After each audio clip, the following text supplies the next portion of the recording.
Assalamualaikum warahmatullahi wabarakatuh. Bagaimana kabarnya Ananda Soli dan Soliha kelas 3? Semoga kita semua selalu sehat dan tetap dalam lindungan Allah Subhanahu wa Ta'ala. Amin. Dan tetap semangat ya dalam belajar. Baiklah, sebelum kita memulai pembelajaran pada hari ini, kita awali dengan basmalah. Bismillahirrahmanirrahim. Hari ini kita akan belajar tema 2, menyayangi tumbuhan dan hewan. Subtema 2, manfaat hewan bagi kehidupan manusia. Pembelajaran 3. Disimak ya Ananda Soli dan Soliha pembelajaran kali ini. Selamat menonton. Kucing adalah hewan jinak yang dipelihara manusia. Banyak manfaat dari memelihara kucing.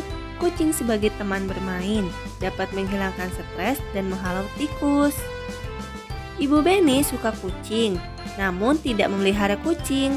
Kucing-kucing liar sering berkumpul di rumah Beni, sebab ibu sering memberi makan kucing-kucing yang datang ke rumah. Kita menirukan gerakan kucing yuk. 1. Gerakan kucing mencakar-cakar. Ayo coba angkat kedua tangan kalian, lalu tekuk jari-jari kalian menghadap ke depan.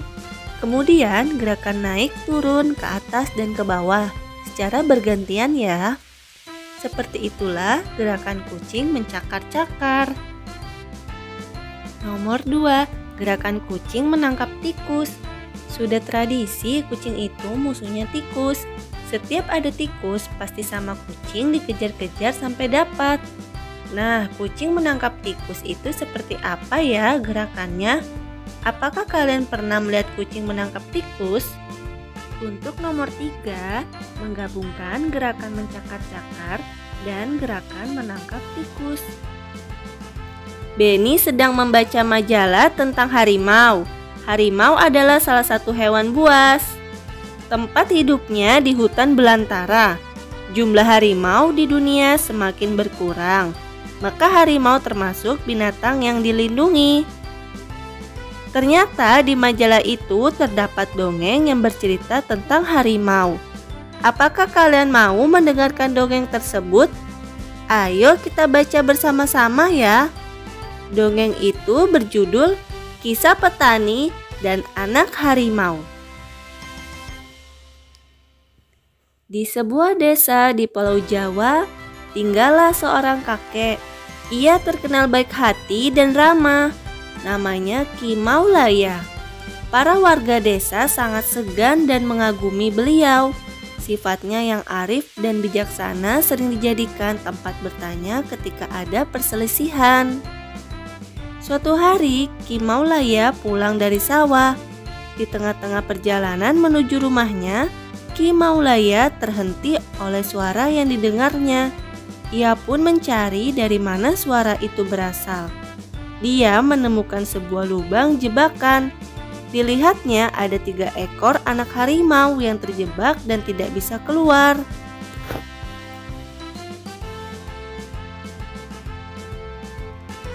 Melihat bahwa binatang yang dia temukan bisa membahayakannya, dia pun tertegun sejenak.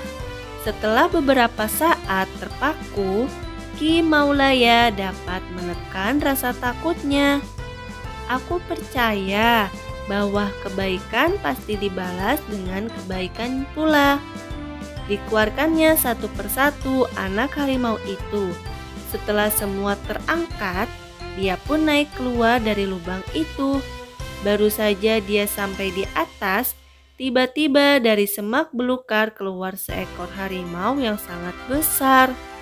Harimau itu adalah induk dari 3 anak harimau yang dia tolong. Ki Maulaya pun gemetar dan berkeringat dingin. Namun dia mencoba mengendalikan rasa takutnya. Ia hanya pasrah pada kehendak Sang Pencipta. Harimau itu mendekatinya sambil mengendus-endus Ki Maulaya. Lalu dia pergi membawa anak-anaknya. Konon setelah kejadian itu, Ki Maulaya dan harimau menjadi sahabat. Harimau itu sering menunggu Ki Maulaya ketika di sawah dan menjaganya dari bahaya hewan-hewan buas. Dan apa yang dia diyakini, Ki Maulaya terbukti. Kebaikan pasti dibalas dengan kebaikan pula.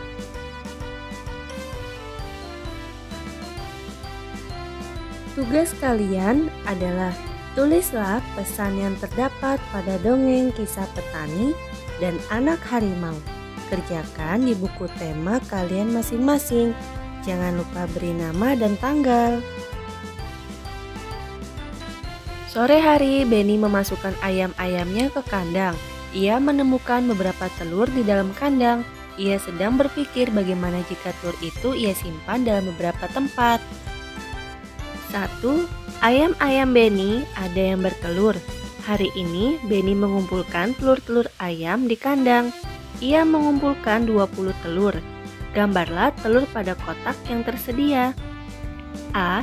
Jika telur ia simpan pada 5 kotak, berapa isi telur pada masing-masing kotak?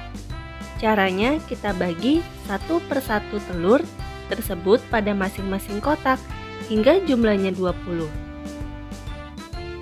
1, 2, 3, 4, 5, 6, 7, 8, 9, 10, 11, 12, 13, 14, 15, 16, 17, 18, 19, 20. Perhatikan ada berapa telur pada setiap kotak? Iya, setiap kotak 4 telur. Jika telur disimpan pada 5 kotak, maka tiap kotak berisi 4 butir telur. Kita dapat menuliskannya dalam lambang bilangan 5 dikali. Isi pada setiap kotak ada 4. Jadi sama dengan 20. B. Jika telur ia simpan pada 4 kotak, berapa isi telur pada masing-masing kotak? Caranya, kita bagi 1 per 1 pada masing-masing kotak hingga jumlahnya 20. 1, 2, 3, 4, 5, 6, 7, 8, 9, 10, 11, 12, 13, 14, 15, 16, 17, 18, 19, 20. Perhatikan ada berapa telur setiap kotak? Ya, pada setiap kotak ada 5 telur. Jika telur disimpan pada 4 kotak, maka tiap kotak berisi 5 butir telur. Maka kita dapat menuliskannya bentuk perkalian dari penyimpanan telur Benny. Ada berapa jumlah kotak? 4 dikali berapa isi telur pada setiap kotak? 5 sama dengan 20. 5 dikali 4 dan 4 dikali 5 memiliki hasil yang sama, yaitu 20. Maka dapat dituliskan 5 kali 4 sama dengan 4 kali 5 hasilnya 20. Alhamdulillahirrabbilalamin, kita telah menyelesaikan video pembelajaran pada hari ini. Kita akhiri, sampai jumpa di video pembelajaran berikutnya. Wassalamualaikum warahmatullahi wabarakatuh.